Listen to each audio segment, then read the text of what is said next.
মুরলির তারিখ ১৬ জুলাই ২০২৪।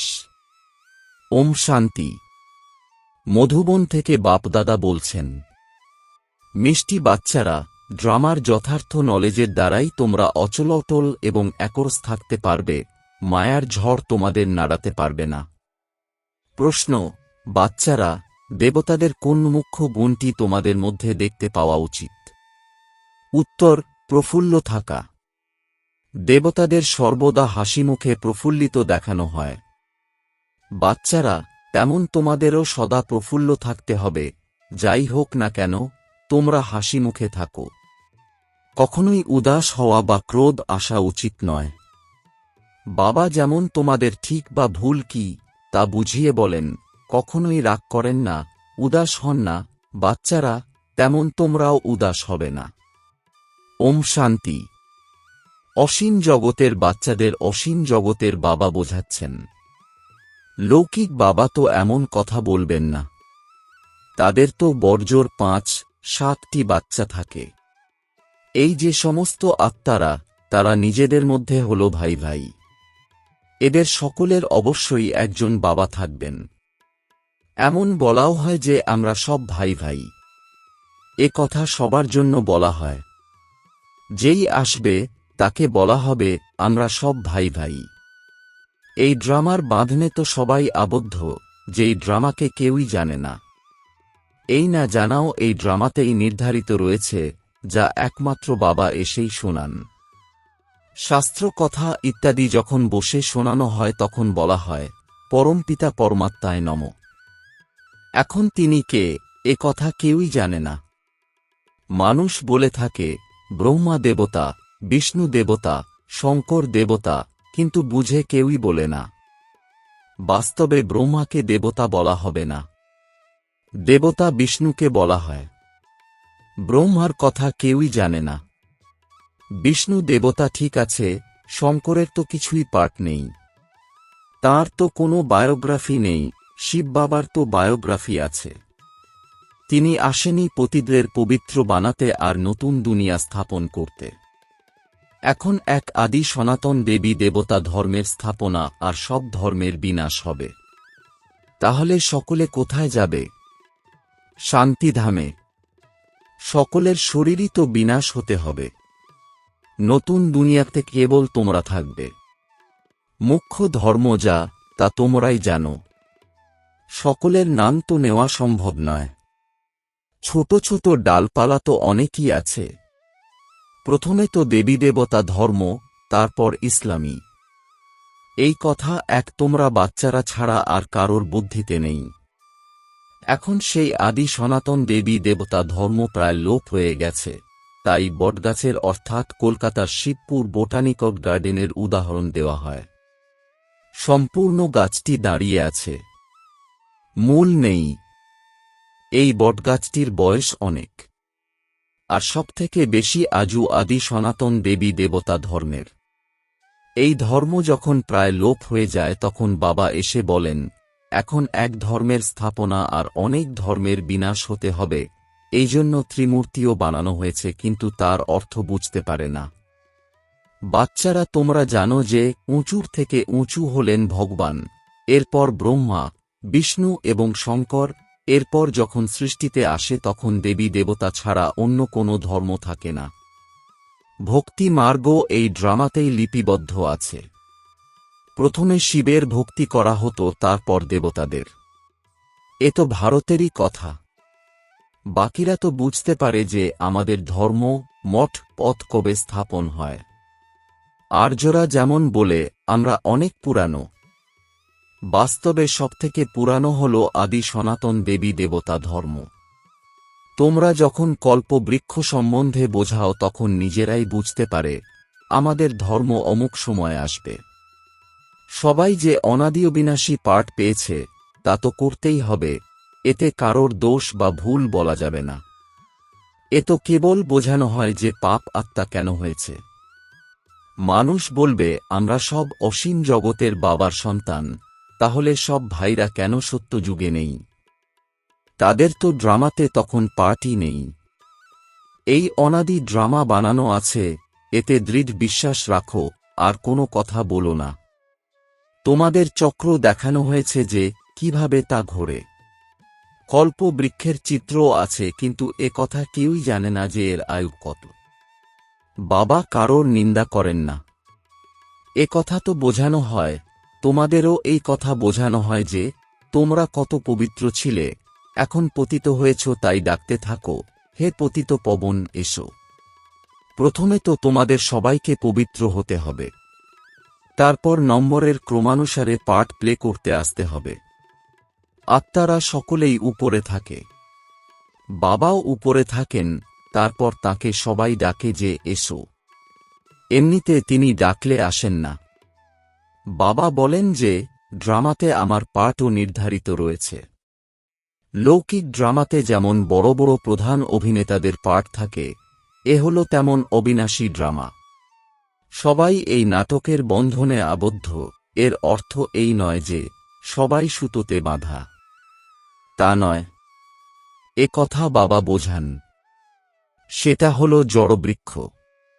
বীজ যদি চৈতন্য হতো, তখন সে জানত যে কিভাবে এই বৃক্ষ বড় হবে আর ফল দেবে। মনুষ্য সৃষ্টি রূপী বৃক্ষের এ হল চৈতন্য বীজ, একে উল্টো বৃক্ষ বলা হয়। বাবা তো হলেন নলেজফুল, তাঁর এই বৃক্ষের পূর্ণ জ্ঞান আছে।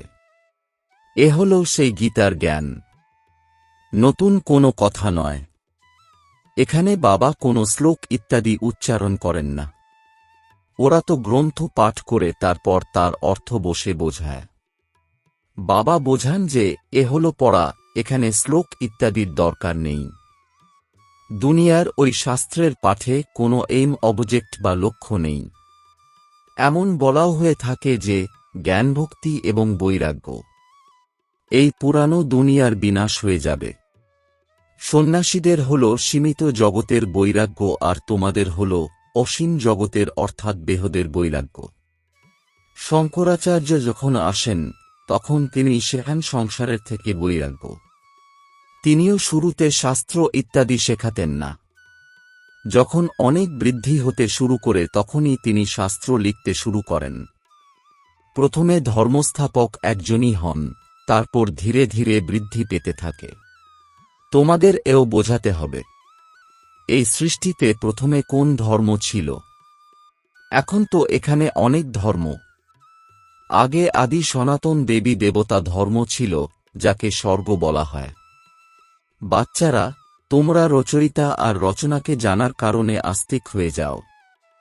নাস্তিক হলে কত দুঃখ হয়, মানুষ অনাথ হয়ে যায়, নিজেদের মধ্যে লড়াই ঝগড়া করতে থাকে।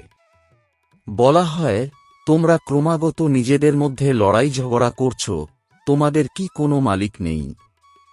এই সময় সকলেই অনাথ হয়ে যায়। নতুন দুনিয়াতে পবিত্রতা, সুখ, শান্তি সব ছিল, সেখানে অপার সুখ ছিল। এখানে আছে অপরম্পার দুঃখ। সে হল সত্যযুগের আর এ হল কলিযুগের। তোমাদের হল এখন পুরুষোত্তম সঙ্গম যুগ। এই পুরুষোত্তম সঙ্গম যুগ একটাই হয়। সত্যযুগ আর ত্রেতার সঙ্গমকে পুরুষোত্তম বলা হবে না। এখানে থাকে অসুর আর ওখানে থাকে দেবতারা। তোমরা জানো যে এ হল রাবণ রাজ্য। রাবণের উপর গাধার মাথা দেখানো হয়। গাধাকে যতই পরিষ্কার করে তার উপর কাপড় রাখো না কেন, গাধা আবার মাটিতে গড়াগড়ি খেয়ে সব নোংরা করে দেয়। বাবা তোমাদের দেহ রূপী বস্ত্র স্বচ্ছ ফুলের মতো সুন্দর করেন, তারপর তোমরা রাবণ রাজ্যে ঘুরতে ঘুরতে অপবিত্র হয়ে যাও। তোমাদের আত্মা আর শরীর দুই অপবিত্র হয়ে যায়। বাবা বলেন, তোমরা সমস্ত শৃঙ্গার হারিয়ে ফেলেছ। বাবাকে পতিত পাবন বলা হয়। তোমরা ভর্তি সভায় বলতে পারো যে আমরা স্বর্ণ যুগে কত সুসজ্জিত ছিলাম, আমাদের 1 নম্বর রাজ্যভাগ্য ছিল। তারপর মায়ারূপী ধুলোয় গড়াগড়ি খেয়ে ময়লা হয়ে গিয়েছি। বাবা বলেন, এ হল অন্ধকার নগরী।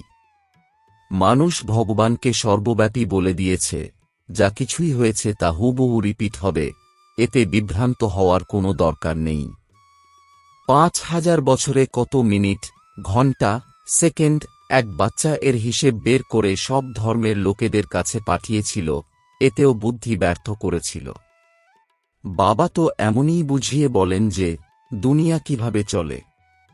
প্রজাপিতা ব্রহ্মা হলেন গ্রেট গ্রেট গ্র্যান্ডফাদার। তাঁর কাজ কেউই জানে না।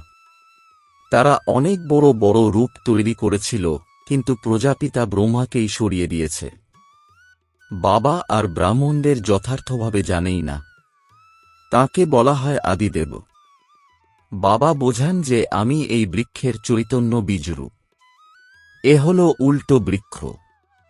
যে বাবা সত্য, চৈতন্য, জ্ঞানের সাগর, তাঁরই মহিমা করা হয়। আত্মা না থাকলে মানুষ চলতে ফিরতেই পারবে না। গর্ভেও ৫-৬ মাস পর আত্মা প্রবেশ করে। এই নাটক ও পূর্ব থেকেই বানানো রয়েছে। এরপর আত্মা যখন শরীর থেকে বের হয়ে যায়, তখন সব শেষ। বাবাই এসে আমাদের অনুভব করান যে আত্মা অবিনাশী, আত্মাই অভিনয় করে। আত্মা এত ছোট বিন্দু, কিন্তু তার মধ্যেই অবিনাশী পার্ট ভরা আছে। পরমপিতাও হলেন আত্মা, তাকে জ্ঞানের সাগর বলা হয়। তিনি আত্মার অনুভব করান। ওরা তো কেবল বলে দেয় পরমাত্মা সর্বশক্তিমান, হাজার সূর্যের থেকেও তেজময়, কিন্তু কিছুই বোঝে না।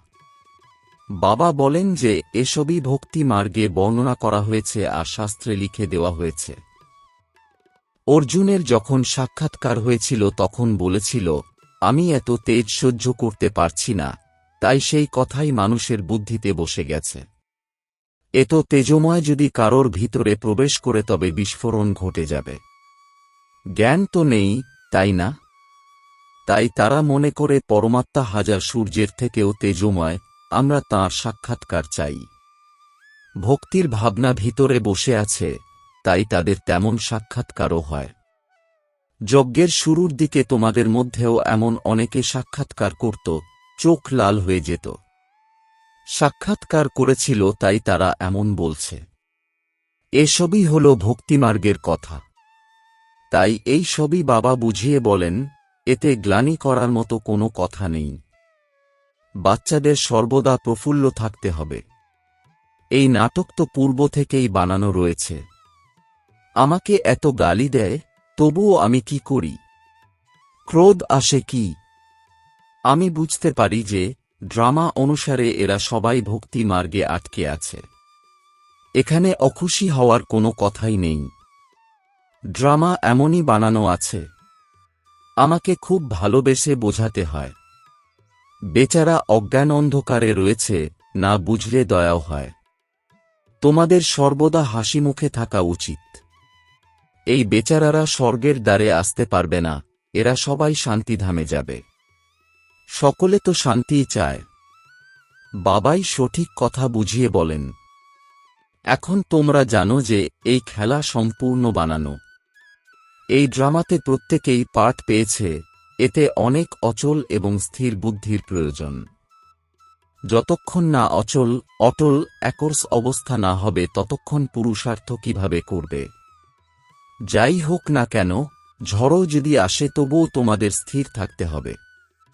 মায়ার ঝড় তো অনেকই আসবে, এমনকি শেষ পর্যন্ত আসবে।